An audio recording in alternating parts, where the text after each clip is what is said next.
नमस्कार, मैं स्वप्निल और आप युगचरण न्यूज देख रहे हैं। हालिया दिनों की बात है, राष्ट्रीय प्रेस दिवस का कार्यक्रम था और वहां पहुंचे केंद्रीय मंत्री अश्विनी वैष्णव जी।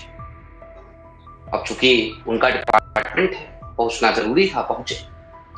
पहुंचने के साथ उन्होंने एक बयान दिया, अपनी बात रखी और बातों बातों में उन्होंने कहा कि फेक न्यूज लोकतंत्र के लिए खतरा है। अब जब उन्होंने ये बात कही, मैंने उनका ये बयान दिखा, तो मैंने तपाक से डॉक्टर साहब को फोन किया। मैंने कहा कि अगर फेक न्यूज लोकतंत्र के लिए खतरा है, तो फेक न्यूज फैलाने वाले लोकतंत्र के लिए क्या है। और इस मसले पर बात करने के लिए हमने डॉक्टर साहब को इनवाइट किया कि डॉक्टर साहब आइए, ये समझा जाए कि फेक न्यूज लोकतंत्र के लिए खतरा क्यों है, क्योंकि अश्विनी साहब ने ये बात कही है। और साथ ही साथ ये भी समझा जाए कि फेक न्यूज फैलाते कौन लोग हैं, और उसके साथ ही साथ ये भी समझने की कोशिश की जाए कि फेक न्यूज फैलाने वाले लोग लोकतंत्र के लिए क्या है। तो डॉक्टर साहब, ज्यादा देरी नहीं, दर्शकों से आप मुखातिब होइए और पहले तो अश्विनी वैष्णव साहब के इस बयान का जरा पोस्टमार्टम कीजिए। वो कहना क्या चाह रहे हैं, वो समझाना क्या चाह रहे हैं, क्या लगता है डॉक्टर साहब आपको? पहली बात तो अश्विनी वैष्णव जी ने जो ये कहा है कि फेक न्यूज लोकतंत्र के लिए खतरा है, क्या वैष्णव जी को ये कहने का अधिकार है? क्योंकि जिस पार्टी और जिस सरकार से वो जुड़े हुए हैं, जिस सरकार के वो मंत्री, वो फेक न्यूज फैलाने में इस समय दुनिया में सबसे ज्यादा अग्रणी है। आप सोचिए कि भारतीय जनता पार्टी पहली पार्टी है जिसने बाकायदा आईटी सेल बनाया और आईटी सेल के जरिए अपना प्रचार करने से ज्यादा दूसरों के बारे में दुष्प्रचार और झूठी खबरें फैलाने का एक बड़ा विशाल नेटवर्क तैयार किया। आपको याद होगा कि काफी समय हो गया, अमित शाह जी ने एक कार्यक्रम में बताया था कि हमारे पास खबर फैलाने की कितनी ताकत है। और इसका उदाहरण उन्होंने क्या दिया कि हमने ये बता दिया हमारे आईटी सेल ने कि अखिलेश यादव ने मुलायम सिंह यादव को थप्पड़ मारा और ये कुछ ही देर में पूरे देश में जगह जगह ये खबर फैल गई। और उन्होंने हंसते हुए कहा कि हालांकि ये करना नहीं चाहिए। दरअसल भारतीय जनता पार्टी का आईटी सेल बना ही फेक न्यूज फैलाने के लिए। मसलन आपको याद होगा तरीके से गाली परिक्रमा को एक बदनाम करने के लिए किस तरह की चीजें चलाई गई। यहां तक लोगों तक पहुंचाया गया कि ये तो साहब हिंदू है ही नहीं, ये मुसलमान है। और विकिपीडिया तक में जाकर जो नेहरू गांधी खानदान के जो पूर्वजों के बारे में थी उसमें जाकर तब्दीली कर दी गई। तमाम खबरें आप देखते हैं कि सरदार पटेल को पहला प्रधानमंत्री नहीं बनाया गया, नेहरू जी चुनाव हार गए थे, इसके बावजूद बनाया गया। रात दिन अभी चल रहा है कि राहुल गांधी इस देश के नागरिक ही नहीं है। जो हमारे देश में सबके सामने पैदा हुए, जो 20 साल से संसद में हैं, जो नेता प्रतिपक्ष हैं, उनकी नागरिकता पर ही संदेह पैदा कर दिया। तो दरअसल अश्विनी वैष्णव जो कह रहे हैं कि फेक न्यूज लोकतंत्र के लिए खतरा है, ये सिद्धांत के रूप में तो बात ठीक है, लेकिन वो एक सरकार के मंत्री हैं, वो एक राजनीतिक दल के नेता हैं। वो राजनीतिक दल फेक न्यूज को लेकर क्या राय रखता है और कितना उसमें वो शामिल है, इस बात का जवाब तो उन्हें देना पड़ेगा। आज तक इस देश के प्रधानमंत्री की डिग्री के बारे में सच्चाई सामने नहीं आई। आपको याद होगा बहुत से इंटरव्यूज हैं, जैसे एक जमाने में राजीव शुक्ला जी ने इंटरव्यू किया था जब मोदी जी इतने बड़े नेता नहीं थे, और उसमें उन्होंने कहा था मैं पढ़ा लिखा नहीं हूं, मैं 5वीं तक पढ़ा हूं। उसके बाद भी कोई इन्होंने खुद अपने साथ इंटरव्यू में कहा कि मैं बिना पढ़े लिखे ही देखिए मैं कामयाब हुआ।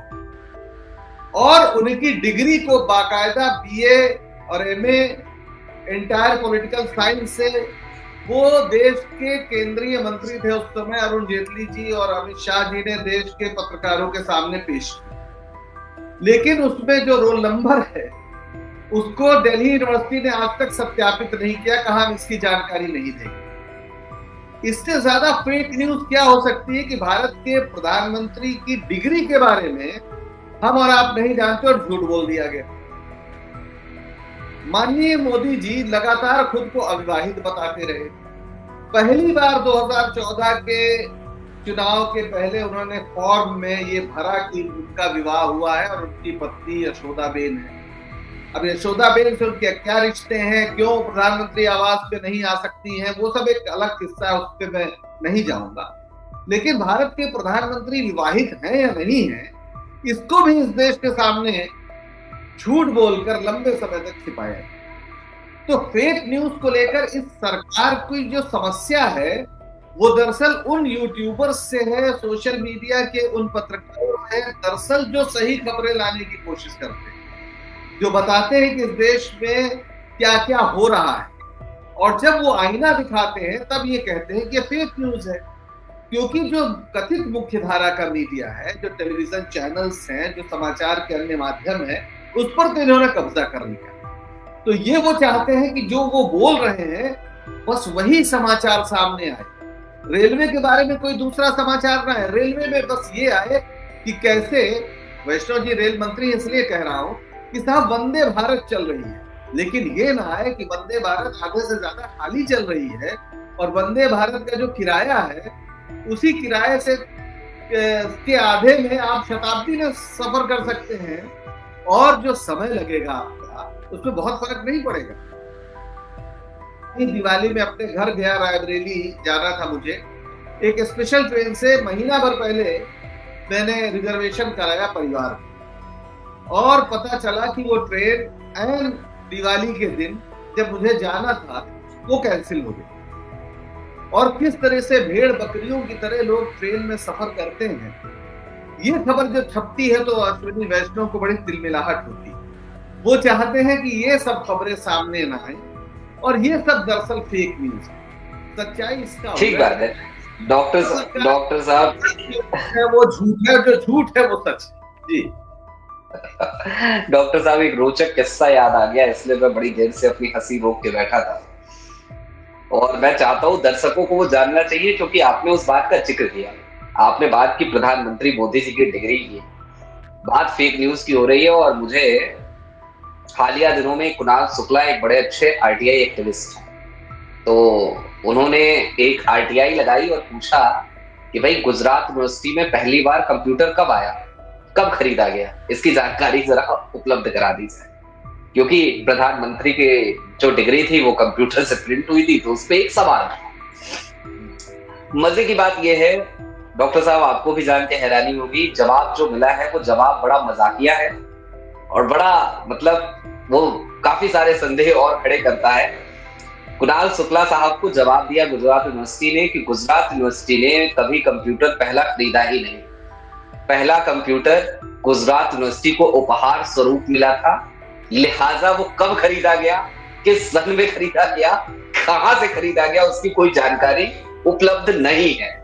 और ये भी नहीं बताया गया कुणाल शुक्ला को कि वो जो उपहार में पहला कंप्यूटर मिला था वो किस साल में मिला था। तो ये एक बड़ी मजे की बात आई सामने, मैंने कहा इसका भी जरा जिक्र कर दिया जाए, बता दिया जाए दर्शकों को कि आप कितनी भी कोशिश कर लें, हम कितनी भी कोशिश कर लें, प्रधानमंत्री की डिग्री एक बड़ा रहस्य है और वो रहस्य कभी नहीं खुलेगी। अरविंद केजरीवाल केस में फंस गए थे, सबको याद होगा, तो वो बड़ा रहस्य, उस बारे में तो मतलब बोल के मैं डॉक्टर साहब को भी सलाह दूंगा क्यों जोखिम मोल लेना ऐसे सवाल करके। तो मैं तो इन सवालों से दूर हूं, मैं ऐसा कोई सवाल नहीं उठाऊंगा। मैं तो ये मानता हूं प्रधानमंत्री मोदी इस दुनिया के सबसे बड़े विद्वान व्यक्ति हैं और उनके चरणों में मेरा नमन है। जी डॉक्टर साहब, अब आपने एक बात और कही बातों बातों में, मुख्य धारा की मीडिया। एक जमाना था, आप भी मुख्य धारा की मीडिया में रहे, मैं भी रहा लंबे समय तक। सब आपका अनुभव तो खैर बहुत लंबा है, हाँ, लेकिन 12 साल की अपनी पत्रकारिता के करियर में शुरुआत के 7-8 साल हम भी उन्हीं न्यूज रूम्स का हिस्सा रहे। समझ में ये नहीं आता कि वो मुख्य धारा की मीडिया बदल क्यों गई। हमारे वही एडिटर्स जो 2012 तक, 2014 से पहले तक लगातार सरकारों की आंखों में आंखें डालकर सवाल पूछने की हिम्मत और हिमाकत कर लिया। आज वो सभी रेंगते हुए नजर आते हैं, और जिन्होंने रेंगना पसंद नहीं किया वो सब अलग अलग अल्टरनेट मीडिया के प्लेटफॉर्म्स पे हैं। तो ये मीडिया में हुआ क्या, बदली क्यों, उस पे जब आप बात करें तो आप निवेश की भी बात कीजिएगा, आप बात कीजिएगा कॉर्पोरेट घरानों की भी, आप बात कीजिएगा, चूंकि आप उस संस्थान में भी रहे, तो आप वो सारी कलई आज जरा दर्शकों के सामने खोलिए कि ये सब माजरा क्या है, ये मीडिया बट क्यों गई, और ये मीडिया जो है ये बर्बाद क्यों होती जा रही है, पत्रकारिता क्यों नहीं बची, वो सब बताइएगा जरा विस्तार से। स्वप्निल भाई, सबसे जरूरी तो ये जानना है कि जो लोकतंत्र है, तो लोकतंत्र केवल वोट देने का नाम नहीं, वो एक पूरा इकोसिस्टम होता है जिसमें एक सरकार होती है, और वो सरकार तमाम संस्थाएं जो हैं, जो लोकतंत्र के चौथा खंभा अगर मीडिया है या न्यायपालिका है या और जो संवैधानिक संस्थाएं हैं, उनको पूरी स्वतंत्रता से काम करने की आजादी देती है, इस पर उसका विश्वास होता है, तभी वो लोकतंत्र एक जागृत और जीवंत लोकतंत्र होता है। 2014 के पहले के जिस पत्रकारिता के या संपादकों के जिस रवैये का आपने जिक्र किया, वो कोई अनोखी बात नहीं है। दरअसल पत्रकारों का ये काम ही रहा। आप जानते हैं पत्रकारिता को वॉच डॉग कहा गया है, यानी एक ऐसे कुत्ते जो हमेशा नजर रखते हैं और भौंकते हैं। भौंकते इसलिए हैं कि जनता जागृत हो जाए, समझ जाए कि कुछ गड़बड़ हो गया, देखिए मीडिया भौंक रहा है। यानी मीडिया के पास काटने की कोई ताकत नहीं, लेकिन भौंकने की आजादी उसके पास होती है। अगर कहीं चोरी हो रही है तो वो भौंकेगा और जनता जागृत होगी, ताकि वो समय रहते सचेत। ये मीडिया का काम है। आजादी के बाद मीडिया ये काम आसानी से करता रहे, इसके लिए उस समय की जो मौजूदा सरकारें थी, तत्कालीन सरकारें थी, उन्होंने कानूनी प्रावधान किए।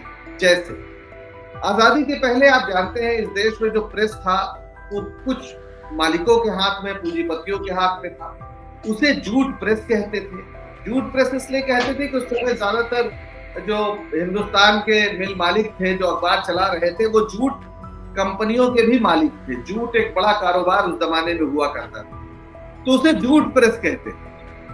तो सरकार ने कानून बनाया इस डर से कि कहीं पूंजीपति पत्रकारों को मजबूर न करें कि तुम हमारे हिसाब से लिखो, या उनकी नौकरियों पर न खतरा आ जाए जब वो स्वतंत्र ढंग से लिखें। तो उन्होंने एक्ट बनाया भारत सरकार ने, जिसको हम कहते हैं श्रमजीवी पत्रकार एक्ट 1955। उसके तहत पत्रकारों को ये आजादी मिली कि आप कुछ भी लिखिए, आपकी नौकरी नहीं जाएगी, आपका लिखना अभिव्यक्ति की आजादी का जो हमारा एक तरह से मौलिक अधिकार है, उसके तहत आप सुरक्षित रहे। और उस समय देश का पूरा वातावरण ऐसा था, यानी उस समय की जो नेहरू जी की सरकार थी वो ये चाहती थी कि प्रेस ये करे। और नेहरू जी तो इतने बड़े लोकतंत्र के इस अभिव्यक्ति के आजादी के पक्षधर थे कि आप यकीन नहीं करेंगे, आजादी के पहले उनका ही अखबार था नेशनल हेराल्ड, जिसमें वो अपने खिलाफ चाणक्य के नाम से लेख लिखते थे कि कहीं नेहरू तानाशाह न बन जाए। इनका एक बाकायदा लेख है कि नेहरू को जितनी प्रशंसा मिल रही, लोग आलोचना नहीं कर रहे, उनकी कड़ी आलोचना जरूरी है कि कहीं नेहरू तानाशाह न बन जाए। और इस लेख को लिखने वाले के नाम की जगह चाणक्य लिखा था, और हम और आप आज जानते हैं कि वो चाणक्य कोई और नहीं, जवाहरलाल नेहरू थे। तो इस तरह से प्रेस की आजादी को एक रिलीजियसली फॉलो किया गया, और उसी का नतीजा है कि 2014 के पहले मैं खुद उस समय IBN 7 चैनल में एसोसिएट एडिटर था, और हमारे सामने जो भी खबरें आती थी कि आज ये कोल घोटाला हो गया, विनोद राय ने कह दिया टेलीकॉम घोटाला हो गया, तो हम आंख मूंद के इस बात की परवाह नहीं करते थे कि ये गलत है सही। अगर विनोद राय ने कहा है तो कहा है, तो उसे टेलीकॉम घोटाला कह के हम लोग क्या क्या नहीं उस सरकार के खिलाफ बोलते थे, प्रधानमंत्री के खिलाफ बोलते थे। आज हम जानते हैं कि विनोद राय खुद अपनी बात से पलट गए और उन्होंने कहा उन्होंने गलत गणना की, या कोल घोटाला भी पूरी तरह से साबित नहीं हुआ और सारे लोग बरी हो गए। लेकिन ये हमारी जिम्मेदारी नहीं थी। हमारे सामने केस आया, हमने कहा, सरकार को कटघरे में खड़ा किया। सरकार का दायित्व था कि वो अपने को निर्दोष साबित करती। तो हमने कोई अनोखा काम नहीं किया था। पत्रकार होने के नाते हमारा और सरकार का यही रिश्ता बनता है, इसके अलावा दूसरा कोई रिश्ता नहीं बनता है। सरकार की तारीफ हो, इसके लिए बाकायदा एक प्रचार विभाग है, सूचना प्रसारण मंत्रालय है, इंफॉर्मेशन ब्यूरो है, प्रेस ब्यूरो है, उसके प्रकार का वो अपनी जितनी चाहे तारीफ कराए, वो चौराहे चौराहे होर्डिंग लगाए, लेकिन अखबार वाले या मीडिया का काम वो करना नहीं है। एक बड़ी मशहूर कहावत है कि जिसको लिखने से रोका जाए वही एक खबर है, बाकी सब पीआर है, बाकी सब पब्लिक रिलेशन है। जिसको सत्ता चाहती है कि वो ना छपे, केवल वही पत्रकारिता है। तो 2014 के पहले ऐसा नहीं कि सब कुछ अच्छा ही था।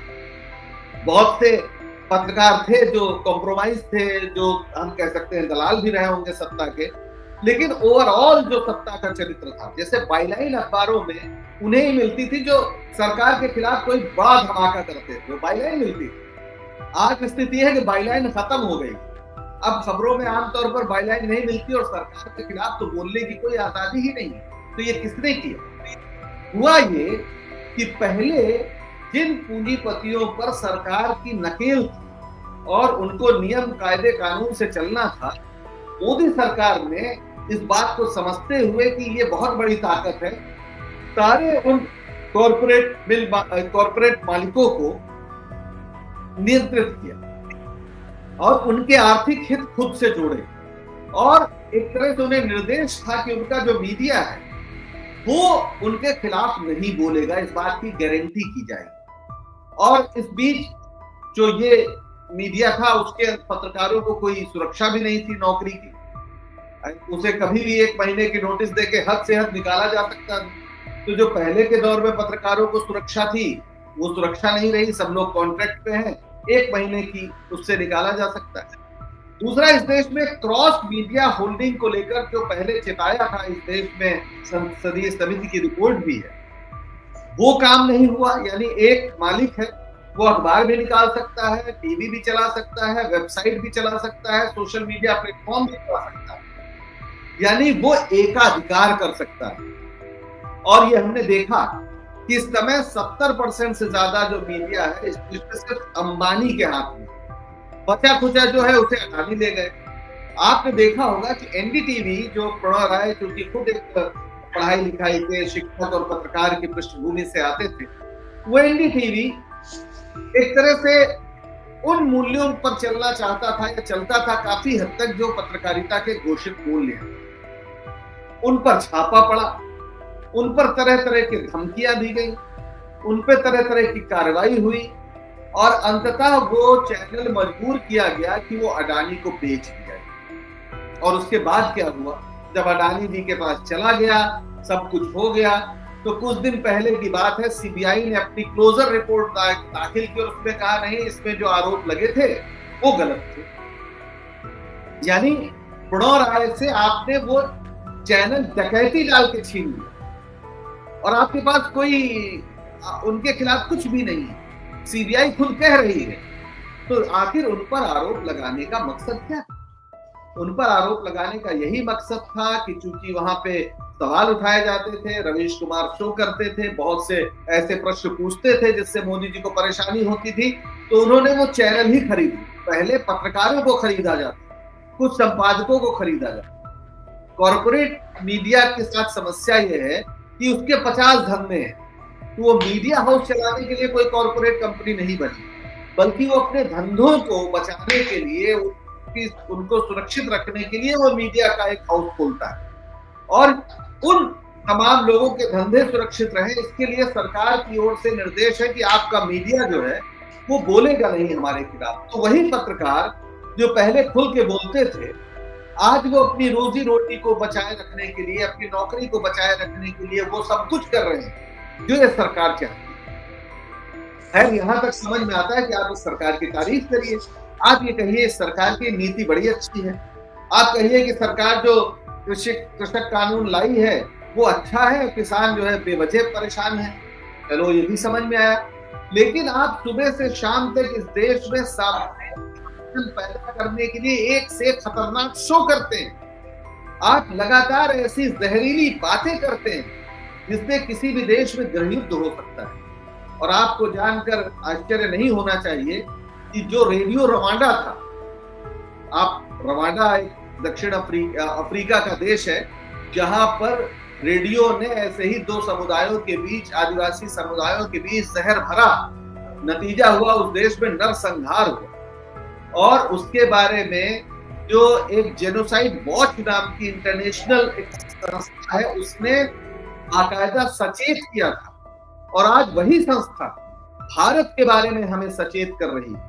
उसका कहना है कि अगर किसी देश में नरसंहार की स्थिति आने के 10 पायदान हैं, तो भारत 8वें पायदान पर पहुंच चुका। आप सोचिए कि हम भारत को किस दिशा में ले जा रहे हैं, और मीडिया उसमें एक बड़ी भूमिका अदा कर रहा है। जो लोग गोदी मीडिया कहते हैं, मैं गोदी मीडिया नहीं कहता हूं। गोदी मीडिया मुझे लगता है कि जैसे कोई अबोध है जो गोद में बैठा हुआ। ये अबोध बालक नहीं है। ये जो मीडिया है ये शार्प शूटर है। इन्हें विपक्ष को, इन्हें जो भी जन असंतोष है उसको, उसकी हत्या करने के लिए बाकायदा सुपारी दी गई है। उसके लिए ही इनके मालिकों को पैसा मिलता है। तो ये सुपारी मीडिया है, ये शार्प शूटर्स हैं, ये गोदी मीडिया नहीं है। गोदी सुनते ही हमारे मन में एक भाव आता है कि जैसे वो किसी की गोद में बैठा हो। वो गोद में नहीं बैठा हुआ, वो बाकायदा कमांडो की तरह आगे आगे चल रहा है हथियार लेकर, और इस देश में वो अभी उन आवाजों को कुचलने में लगा हुआ है जो सरकार के खिलाफ होती है। आप सोचिए इस देश में किस तरह से इस समय पत्रकारिता जो करते हैं उनके साथ सारे वो लोग, मैं ही नहीं, जिन जो लोग भी आवाज थे वो सब बाहर हो और सोशल मीडिया पे जाने को मजबूर हैं। और सोशल मीडिया भी नियंत्रित हो, इसके लिए बाकायदा कानून बनाने की कोशिश ये सरकार कर रही है, क्योंकि कोर्ट में जाकर अभी उन पर एक लगाम लगी है। लेकिन वो ये चाहते हैं कि इस पर भी नियंत्रण हो जाए। अश्विनी वैष्णव जी ने फेक न्यूज की बात करते हुए ये भी कहा कि जो सोशल मीडिया प्लेटफॉर्म है इनको जिम्मेदार ठहराना चाहिए। यानी वो ये चाहते हैं कि यूट्यूब हो, फेसबुक हो, ये इनको अगर हम कहें कि ये सोशल मीडिया ये जो खबर गई है आपके प्लेटफॉर्म पे फेक न्यूज है, तो वो उसको मान ले। उनका कहना है कि भाई हम प्लेटफॉर्म है, आपको लगता है कोई गलत कर रहा है तो आप कार्रवाई कीजिए, कानूनी दृष्टि से कार्रवाई कीजिए। लेकिन वो तो ये नहीं करते हैं। उल्टा भारतीय जनता पार्टी के पक्ष से जितने ट्विटर हैंडल है, यूट्यूब चैनल है, सोशल मीडिया प्लेटफॉर्म है, इनका खुद का IT सेल है, रात दिन झूठ बोलता है।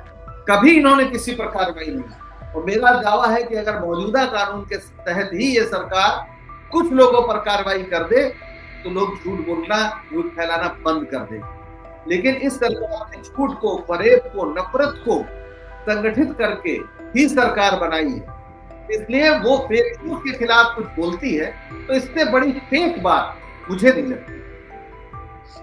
ठीक बात है डॉक्टर साहब। एक तो आपने जिक्र किया NDTV के टेक ओवर का, मुझे उससे पहले क्विंट का टेक ओवर भी याद आता है। राघव बहल साहब के घर पे IT की रेड पड़ती है और उसके बाद उसका टेक ओवर हो जाता है।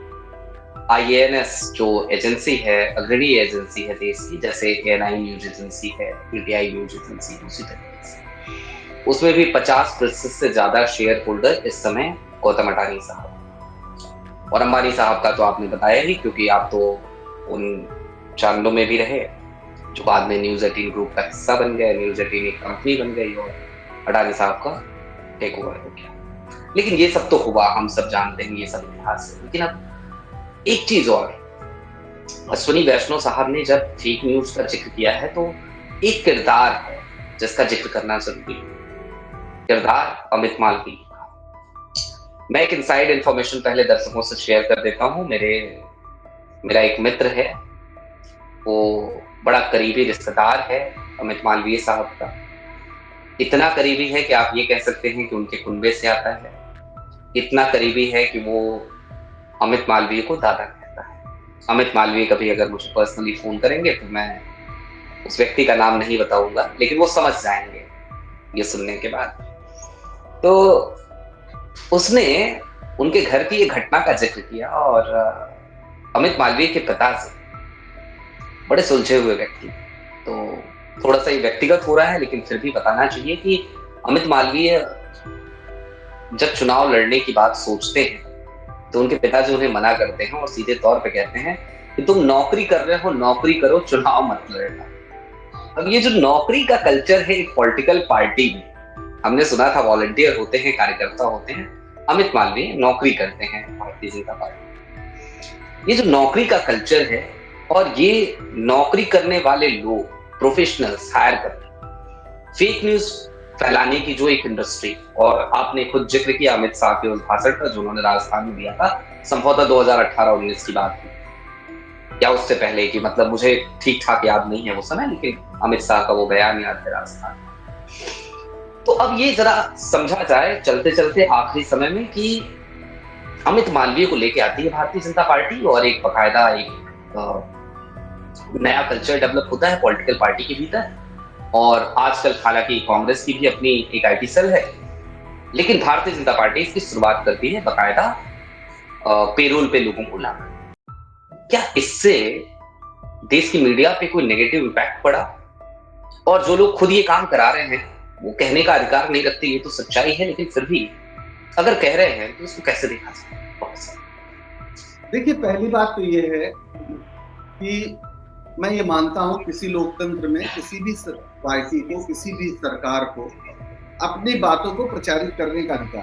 तो अगर भारतीय जनता पार्टी ने आईटी सेल बनाया, उसमें प्रोफेशनल्स को बुलाए, तो इसकी तो हम आलोचना क्यों करें? सवाल है कि क्या इसमें झूठ फैलाने का, क्या इसमें विपक्ष के नेताओं को बदनाम करने के लिए गलत तथ्य पेश करने का ये अधिकार है? अभिव्यक्ति की आजादी में जो भी अधिकार है वो सच बोलने का अधिकार है। अगर आप झूठ बोलते हैं तो मानहानि के दायरे में है। दिक्कत यह है कि लगातार इन आईटी सेल के जरिए झूठ फैलाने की एक कवायद की जाती है, और वो सिर्फ बीजेपी का मसला नहीं है। अभी एक बहुत बड़े सोशल मीडिया एक्सपर्ट, पूर्व संपादक इंडिया टुडे दिलीप मंडल जी को सूचना प्रसारण मंत्रालय में वेतनभोगी सलाहकार के रूप में नियुक्ति दी गई। अब वो क्या कर रहे हैं? उन्होंने आज ही फेसबुक पे लिखा कि प्रधानमंत्री मनमोहन सिंह ने कहा था कि पहला हक अल्पसंख्यकों को है। उन्होंने राहुल गांधी के हाथ में जो भारत के संविधान चुनाव में वो दिखा रहे हैं, लाल रंग का जो कवर है, उसको लाल किताब चीन की बता रहे हैं, माओ। तो इस तरह से जो झूठ है, जो स्थापित बात है कि भारत का संविधान उनके हाथ में है, या डॉक्टर मनमोहन सिंह ने ये नहीं कहा था कि अल्पसंख्यकों को पहला अधिकार है। उन्होंने कहा था कि दलितों को, पिछड़ों को, स्त्रियों को, वंचित वर्गों और अल्पसंख्यकों को इस देश के संसाधन पर पहला हक है। उसको उन्होंने सब गायब करके केवल अल्पसंख्यकों को पहला हक है ये प्रचारित करना शुरू किया, और वो बाकायदा वेतन भोगी है सरकार की। तो पहली बात तो ये है कि वो विपक्ष के नेता पर टिप्पणी कैसे कर रहे हैं अगर सरकार के या हमारे आपके टैक्स के पैसे से अगर वेतन ले रहे हैं। तो अब तो बात यहाँ तक फैल गई है कि बीजेपी आईटी से ही नहीं, सरकार के अपने लोग झूठ बोलने में या विपक्ष के नेताओं को बदनाम करने में जुटे हुए के लिए वाकई खतरा। अश्विनी वैष्णव को इस पर ध्यान देना चाहिए, लेकिन वो इस पर परेशान है कि आखिर यूट्यूब पे, फेसबुक पे तमाम ये जो ऐसे लोग हैं जो सोशल मीडिया के जरिए उनकी आलोचना करते हैं, उनको स्पेस क्यों मिल रहा? तो फेक न्यूज से नहीं परेशान, वो अपने खिलाफ चल रही सच्ची खबरों से परेशान।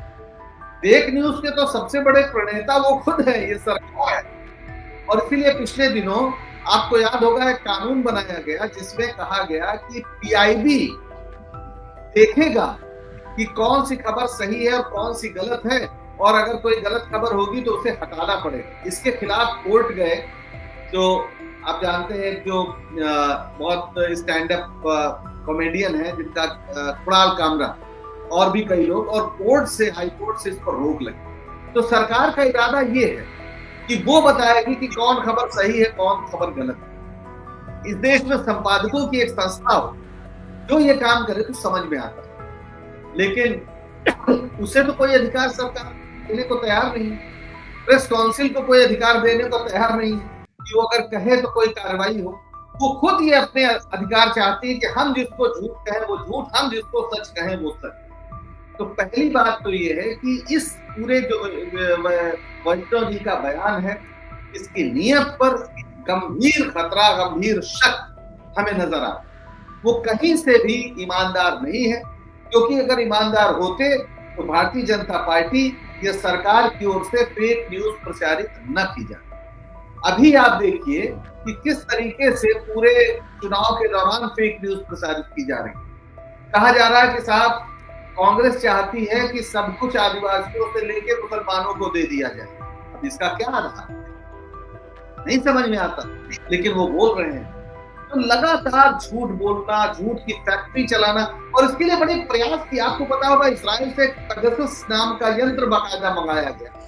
वो कैसे आया, क्या आया, उसके बारे में सरकार बताने को तैयार नहीं, पर वो हकीकत जो ये भीमा कोरेगांव के तमाम लोग जो आरोपित हैं उनके बारे में स्पष्ट हो चुका है कि उनके मेल में बाकायदा एक लेटर प्लांट किया गया जिसमें यह लिखा था कि भारत के प्रधानमंत्री की हत्या की साजिश करनी, और उनको कई साल तक ऐसे लोगों को जेल में रखा। तो फेक न्यूज, झूठी खबरें या असत्य का जो पूरा कारोबार है वो भारतीय जनता पार्टी और मोदी सरकार इस बड़े पैमाने पर कर रही है कि वो इस तरह जब बोलती है तो अपने आप में उसमें बड़ी हंसी आती है। और जो मौजूदा उनका मीडिया है, सीधे सीधे आप आईटी सेल की बात कर रहे हैं, जो भारतीय जनता पार्टी और पीएमओ चाहता है वो इस देश में तमाम पत्रकार अपने शोज उसी विषय पर करते हैं।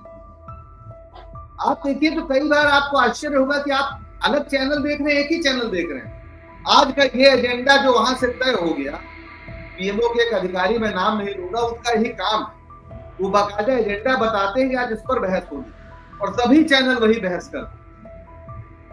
सरकार के और विपक्ष के खिलाफ एक ट्वीट आता है तो पता चलता है वो ट्वीट कॉपी पेस्ट है। सभी पत्रकार, जिनको हम गोदी पत्रकार कहते हैं, उनके ट्विटर हैंडल पे वही शब्दशः छपा होता है।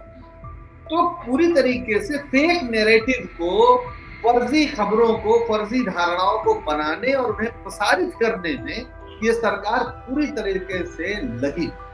और इसलिए जब वैष्णव जी कहते हैं तो हम बिल्कुल मानते हैं ये लोकतंत्र के लिए खतरा, लेकिन ये खतरा उन्हीं से है। अगर एक बार वो अपने गिरेबान में झांके तो उन्हें पता चलेगा कि फेक न्यूज का जो स्रोत है वो है क्या। जी जी, बहुत शुक्रिया डॉक्टर साहब, चूंकि समय अभी इजाजत नहीं देता। निश्चित तौर पर देखना चाहिए वैष्णव साहब एक बार झुककर अपने गिरहबान। अब असली वैष्णव साहब से लेकिन कहा जाए तो क्या कहा जाए। एक रहस्यमयी शख्स का जिक्र डॉक्टर साहब करना चाह रहे थे, उन्होंने बिना नाम लिए किया, मैं नाम ले लेता हूँ। हिरेन जोशी साहब का जिक्र हो रहा था। हिरेन जोशी साहब की तस्वीर भी आपको दिखाएंगे अगली बार जब बातचीत होगी, उनके किस्से भी सुनाएंगे। वैसे भी एक वरिष्ठ पत्रकार हैं अजीत अंजुम जी, उन्होंने राजदीप सरदेसाई की आने वाली किताब को लेकर के काफी सारे चैप्टर उसके खोल के रख दिए हैं, जिसमें जोशी साहब का भी काफी जिक्र है। तो वो भी एक मसला है, उस पर भी बात करेंगे। और साथ ही साथ बात ये भी करेंगे कि देश की जो मीडिया है वो किस दिशा और दशा में जा रही है। ये बातचीत हम लगातार जारी रखेंगे। लेकिन चलते चलते निश्चित तौर पर अश्विनी वैष्णव साहब जो कृत्य कर रहे हैं उसको लेकर एक बड़ी ठेठ भाषा में हमारे कहा जाता है कि तुम्हारा कुत्ता कुत्ता, मेरा कुत्ता टॉम। तो अश्विनी वैष्णव साहब उसी कहावत को चरितार्थ कर रहे हैं। लेकिन एक पत्रकार होने के नाते मैं अश्विनी साहब आपसे एक बात कहना चाहता हूं। आप मंत्री हैं, केंद्रीय मंत्री हैं, ताकतवर आदमी हैं, लेकिन हमारी ताकत हमारी बेबाकी। हम आपकी आलोचना इसलिए करते हैं क्योंकि हमारा काम यही है। हमें इससे इतर हमारे पुरखों ने कुछ सिखाया है। पत्रकारिता के हमारे पुरखों ने यही कहा कि सत्ता की आलोचना की जाए, सत्ता से सवाल पूछा जाए, सत्ता को आईना दिखाया जाए। तो आपने हमसे वो अधिकार तो छीन ही लिया कि हम मेन स्ट्रीम मीडिया में रहते हैं, वो कोई काम कर सकते हैं। उसके पीछे कितनी परिस्थितियां हैं, उसके लिए जिम्मेदार कौन लोग हैं, हर कोई जानता है। लेकिन एक कहावत है, गिद्धों के कोसने से गाय नहीं मरा करती है। तो हमारी बेबाकी जिंदा रहेगी। यूट्यूब पे पत्रकारिता कर रहे हैं, करते रहेंगे। सोशल मीडिया प्लेटफॉर्म्स पे हैं, करते रहेंगे। इस पे पाबंदी लगाइएगा तो कोई और तरीका खोजेंगे, उस पे भी पाबंदी लगाइएगा तो क्या करेंगे, सड़क पर माइक लेके निकल जाएंगे, वही बात रखेंगे अपनी, लेकिन करेंगे जरूर। डॉक्टर साहब बहुत शुक्रिया इस बातचीत के लिए। और सजग दर्शकों बस वही अपील, जुड़े रहिए। जुड़ना इसलिए जरूरी है ताकि लोकतंत्र आबाद रहे। अश्विनी वैष्णव साहब को लोकतंत्र की चिंता है, हमें भी चिंता है। तो बहुत शुक्रिया। चैनल पे नया है तो सब्सक्राइब कर लीजिए। शुक्रिया।